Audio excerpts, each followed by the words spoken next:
उस दिन गांव में तेज बारिश के साथ साथ बिजलियां भी गरज रही थी। सभी लोग अपने घरों को बंद करके सो गए थे। अब गांव में दिल दहला देने वाली खामोशी थी। राजेश की मां बिमला और पिताजी मदन लाल उसकी राह देख रहे थे। मदन लाल की तबीयत बहुत ज्यादा खराब होने की वजह से राजेश शहर की तरफ अपने पिताजी के लिए दवाई लेके गया था। राजेश को लेकर बिमला के मन में चिंता सताने लगी। उसे पता था कि रात होते ही अंधेरे का मालिक सिर्फ कंसराज है।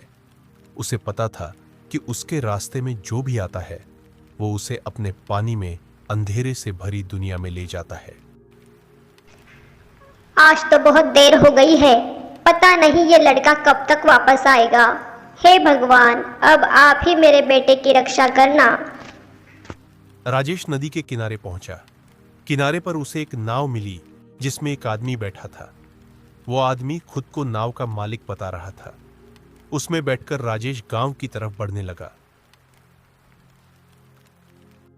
थोड़ी दूर जाते ही वो आदमी अचानक एक भयानक दिखने वाले राक्षस में बदल गया। वो राजेश को अपने साथ पानी में ले गया। अब बस राजेश की चीखें नदी किनारे गूंज रही थी। अगली सुबह राजेश के माँ बाप उसे ढूंढने के लिए नदी की तरफ आते हैं, पर उन्हें वहां पर कुछ नहीं मिला। तभी गांव के कुछ लोग भी वहां पर आते हैं और उन्हें समझाकर अपने साथ गांव ले जाते हैं।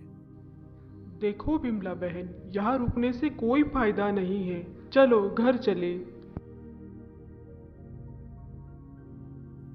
जैसे ही रात होती है, बिमला को राजेश जैसा ही धुंधला साया अपनी घर की खिड़की पर दिखता है।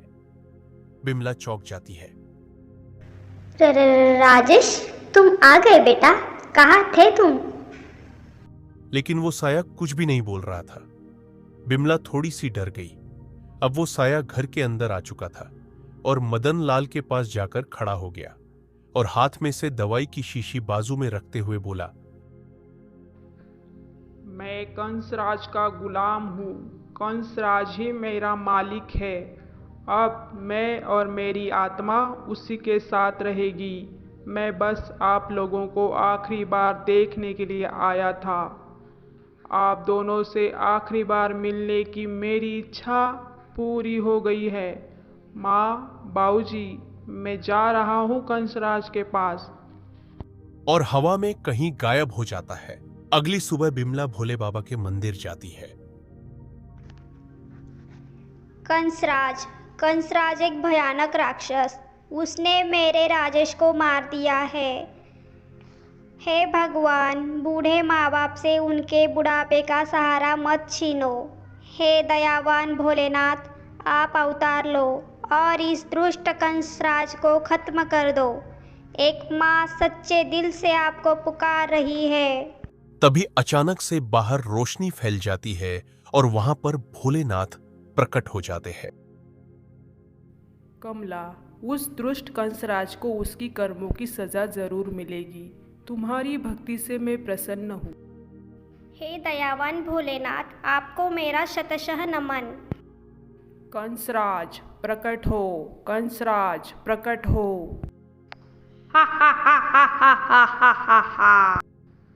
कंसराज, तुमने मेरे दिए हुए वरदान का गलत इस्तेमाल किया है। तुम मासूम लोगों को अपने स्वार्थ के लिए मार देते हो। इसकी सज़ा तुम्हें ज़रूर मिलेगी। तुम जिसे जिंदा नहीं कर सकते, उसे तुम्हें मारने का भी अधिकार नहीं है।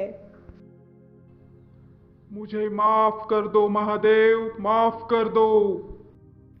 दुष्ट कंसराज, तुम माफी के लायक नहीं हो, तुम्हारा अंत निश्चित है।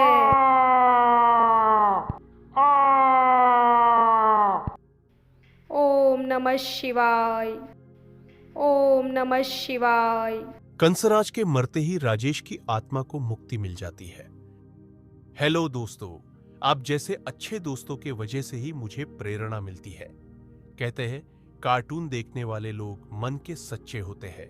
अगर आपको मेरी ये स्टोरी अच्छी लगी हो तो प्लीज चैनल को लाइक और सब्सक्राइब करना ना भूलें। थैंक यू दोस्तों, फिर मिलेंगे अगली कहानी में।